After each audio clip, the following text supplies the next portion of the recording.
Well, hello, class. Today we're going to go over chapters 9, 10, and 11, and I'll do 12 separately because it really is a separate chapter to do.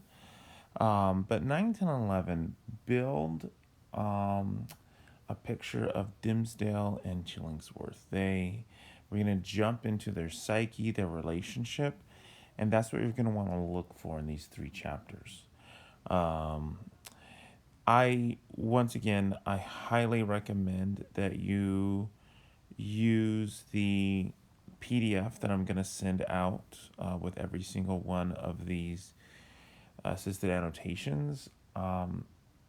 They're just they're just better, honestly, because the questions that they ask allow you to kind of track with the text, and they have really good questions. The more I use this, I just found this online, but the more I use it, and as I read it, I realize that the questions in this are actually really well done. So I highly recommend that you use the PDF version. You can print it out and you can put it in your binder, and you're more than welcome to follow along in that. All right, so that's my recommendation. You can do that or not, but that's my recommendation.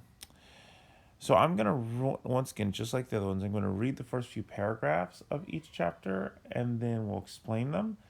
And then I'm going to tell you what to look for in the rest of it and try and allow you to get the rest of it on your own. Okay? So under the appellation, that means name of Roger Chillingsworth, the reader will remember was hidden another name, which its former wearer had resolved should never more be spoken. It has been related now how in the crowd that witnessed Hester Prynne's ignominious exposure, that's just bad, stood a man, elderly, travel warmed, who just emerging from the perilous wilderness, beheld the woman in whom he hoped to find embodied the warmth and cheerfulness of home, set up as a type of sin before the people. Her matronly frame was hidden all over the men's feet.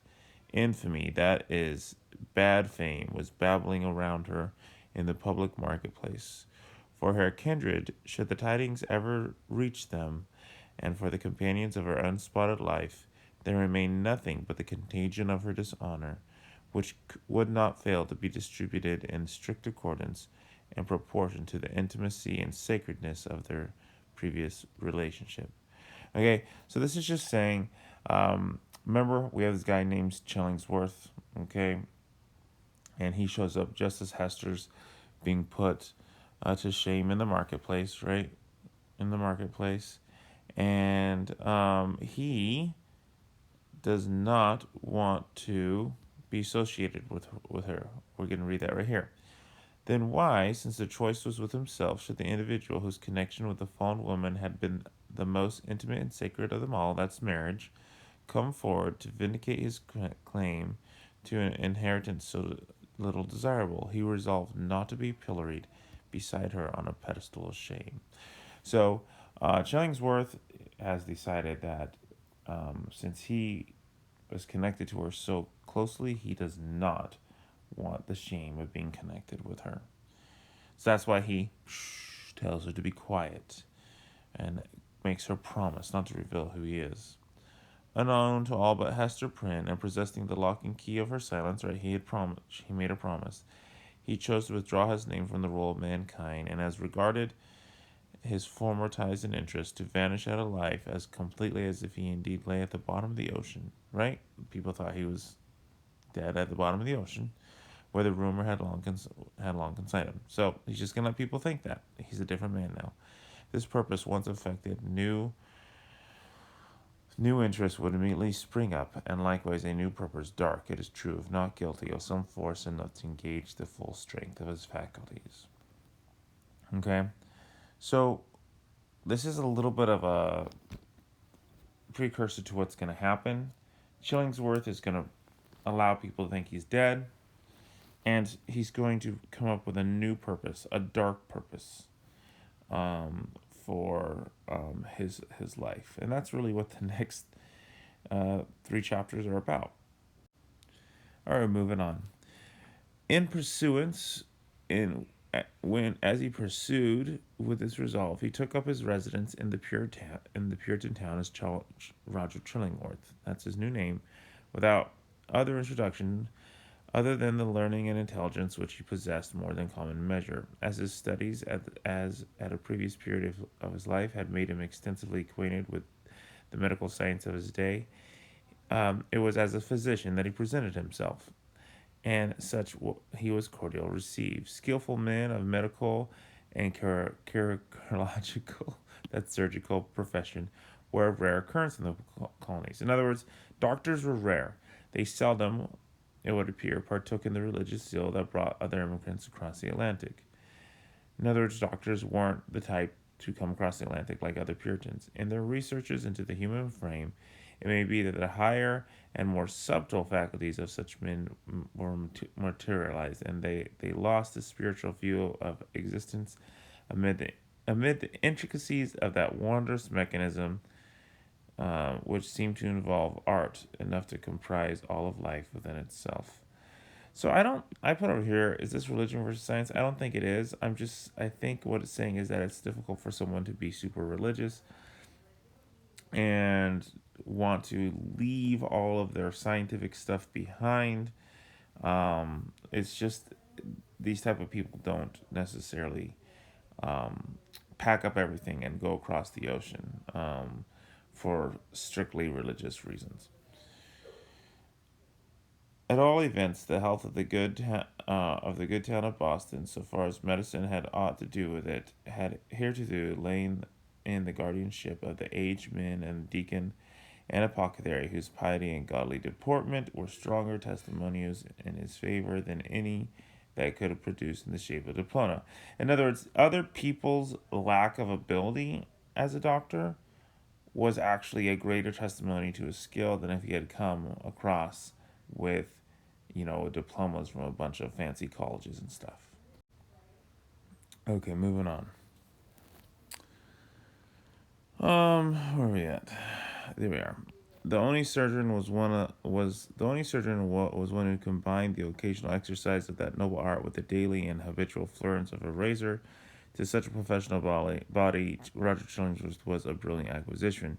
He soon manifested his familiarity with the ponderous, the the huge and imposing machinery of the antique physic, in which every remedy contained a multitude of far-fetched and heterogeneous ingredients, as elaborately compounded as the proposed result had been the elixir of life. Elixir of life is something that makes you live forever. In his Indian captivity, moreover, he had gained such knowledge of the properties of native herbs and roots, nor they conceal from his patients that these simple medicines, nature's boon to the untutored savage, has had quite a larger share of his own confidence as the European pharmacopoeia, which so many learned doctors had spent centuries making. In other words, Chillingworth not only knew European medicine, but he knew Indian medicine. We've talked about this before, right? And it makes him an incredibly good doctor. All right, so Chillingworth is seen as an incredible doctor. He's an important part of society at this point. This learned stranger was exemplary as regarded, at least in the outward forms of religious life, and early after his arrival had chosen for his spiritual guide the Reverend Mr. Dimmesdale. So he and Dimmesdale are close. The young divine, whose scholar-like renown still lived in Oxford, was considered by his more fervent admirers a little less than a heaven-ordained apostle. Wow. And apostle is somebody who literally lived with Jesus. Destined, should he live and labor for the ordinary term of life, to do the great deeds for the now feeble New England church. And so we're going to move on. Dimmesdale is sick.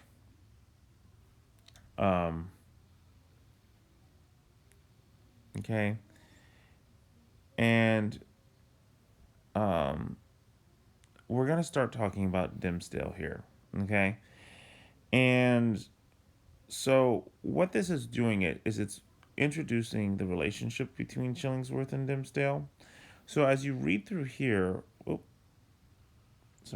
you read through here, pay attention to Dimmesdale's um, sickness and what it means, right? So, um, even though Dimmesdale is dying, right, people view him really high. For example, Providence people's thought that if Providence, that's God, should see fit to remove Dimmesdale for him to die, it would be because of his own unworthiness to perform its humblest mission here on Earth. Okay, so um, I'm sorry, my apologies. Let me go back. People declared that if Dimmesdale were to die, it would be because the world was not worthy to be at his feet. However, Dimmesdale thought that if he were to die, it's because he's unworthy. So we're gonna see this contrast over and over and over again. Okay, that the people think that Dimmesdale's sickness is because of their unworthiness, and Dimmesdale understands that it's actually his own sin that's making him sick. And we'll see this several times throughout the book, over these next three chapters. So I want you to see that pattern. The pattern really starts here. As we move on here, where we come down to where we talk about the relationship with Chillingsworth and um, Dimmesdale. Okay, they live together. Okay, and so we talk about why they need that. Okay, um, and that's what the rest of the chapter really is. Okay, that we set the foundation for their relationships, why they live together, and then we get all the way down to the end of the chapter. Okay, um, we see that Chillingworth is trying to figure out why his patient is sick. Okay, why is his patient sick? And moving on, and so on and so forth. Okay, they move in together. People feel themselves should take a wife. Okay, I want you guys to read through this, but I want you to read this quickly. Pay attention to the questions on the side. Okay. Note things here like some people say that Chillingsworth is connected with the black arts. There's a question here on the side which will kind of hint you to that. So kind of read the things on the side and read quickly. The important part is at the end here. Um, it grew to be a widely diffused opinion that the Reverend Arthur Dimmesdale, like many other personages of special sanctity, important people, in all ages of the Christian world, was haunted either by Satan himself or Satan's emissary in the guise of Roger Chillingworth. So people suspect that Chillingsworth um, is bad. Other people think it's good, okay, because they see that the minister has a doctor looking after him. All right, so that's kind of the end there. Read quickly through the rest of the chapter and get some of those main things, but that's kind of chapter 9 in a nutshell. All right, so for chapter 10, we're gonna take a look at Roger Chillingsworth a little bit more and kind of talk about him. So old Roger Chillingsworth throughout life had been calm in temperament, kindly, though not of warm affections, but ever, in all his relations with the world, a pure and an upright man. He was a good man. He had begun an investigation, as he imagined, with the severe and equal integrity of a judge, desirous only of truth, even as the question involved no more than the air-drawn lines and figures of a geometrical problem, instead of human passions and wrongs inflicted on himself. So we have a little bit here.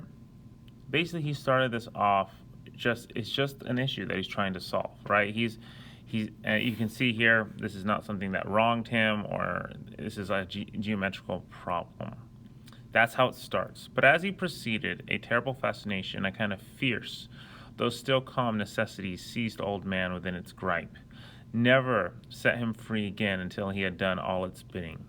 Now he dug into the poor clergyman's heart, like a miner searching for gold, or rather like a sexton delving into the grave.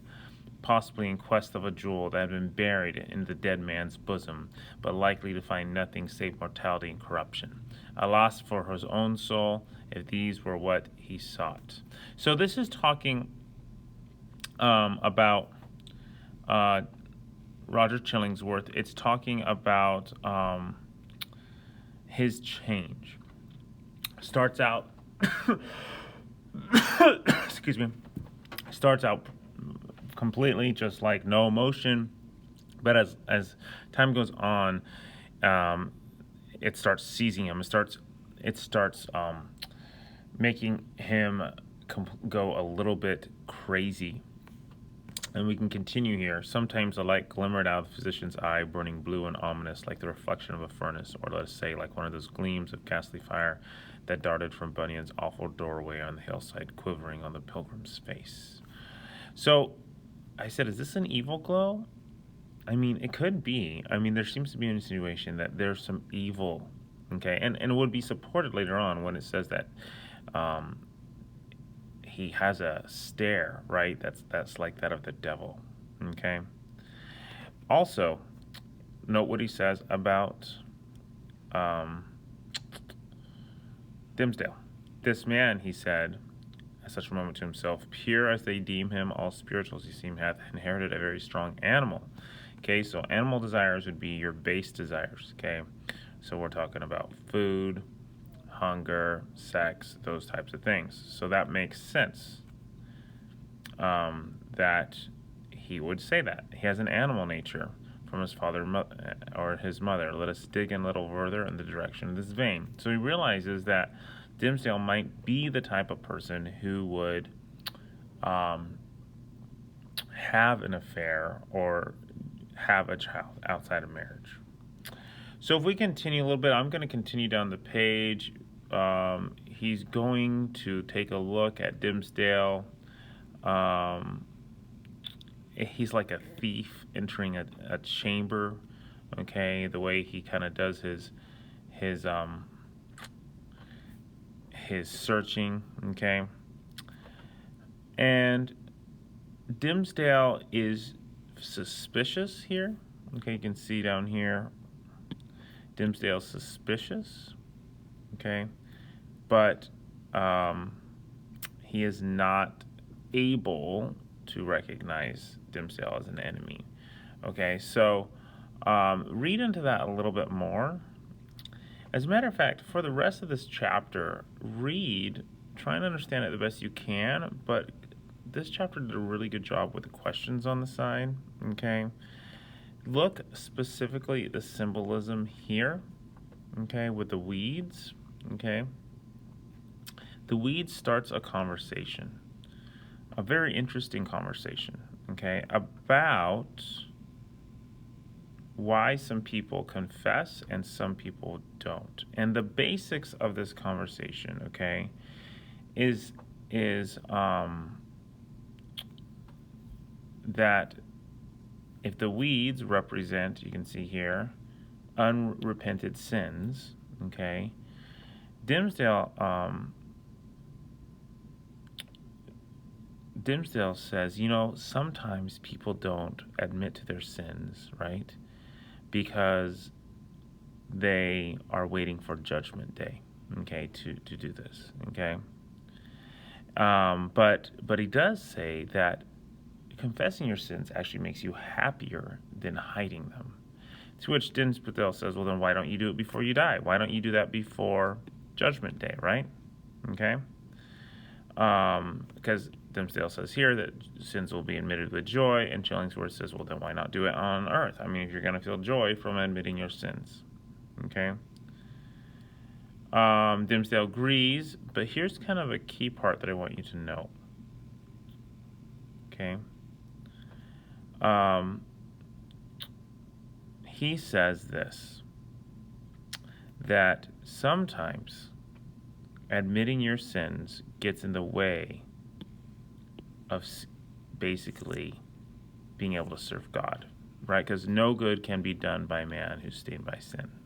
I think that's what he's claiming, which Chillingsworth basically says very rightfully, according to Puritan theology. Okay, that why do you think that God can't use somebody who is seen as a sinner? See, there's this interesting conversation here that Dimmesdale seems to be thinking that he can't be used. And what he's doing is he's holding on to his fame. It goes on a little bit later down here that he's famous. People look up to him. So he thinks that he will no longer be effective, okay, if he admits it. And that's kind of the play here for the whole chapter. So think about that, annotate it through, and then we see Hester and Pearl. And here's the contrast. Hester and Pearl, their sin is out in the open. And I want you to look at them, see how they act, okay? And then see how they affect Dimmesdale and Chillingsworth, okay? All right? They have a conversation about it.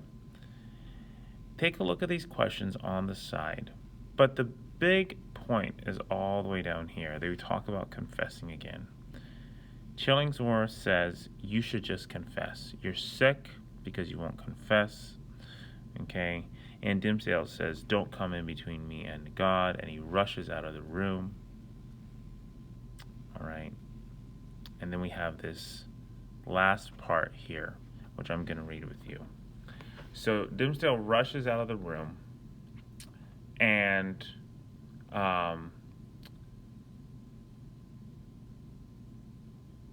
he goes in the room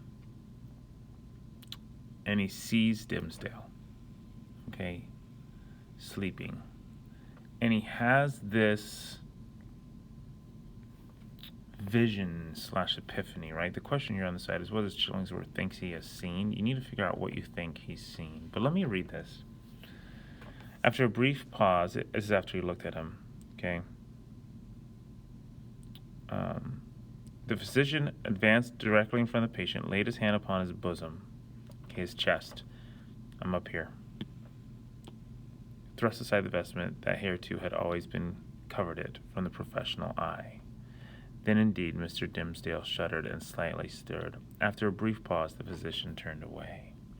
So he uncovers Dimmesdale's chest, and he sees something, but with that wild look of wonder, joy, and horror, with that ghastly rapture as if it were too mighty to be expressed only by the eye and features, and there bursting forth through the whole ugliness of his features, and making himself even riotously manifest by the extravagant gestures with which he threw up his arms toward the ceiling and stamped his foot upon the floor, had a man seen old Roger Chillingsworth at that moment of his ecstasy, that he would have had no need to ask how Satan comports itself when a precious human soul is lost to heaven and won unto the kingdom.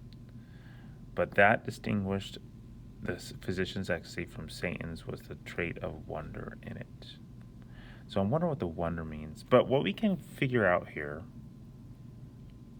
is that he sees something. And I want you to figure out what he sees. Okay? Chillingsworth sees something. And it completely changes everything. Okay? It changes everything. So figure that out, what you think that is. What do you think this is? When he does this, it's like he has an act like Satan condemning somebody to hell, right? Okay, so that's the big picture here, and that's what I want you to think about in this chapter. Please note here that these questions are really good, so you can use those to help you understand more of the chapter. They're really, really good, so pay attention to those. All right, chapter 11 is called The Interior of a Heart.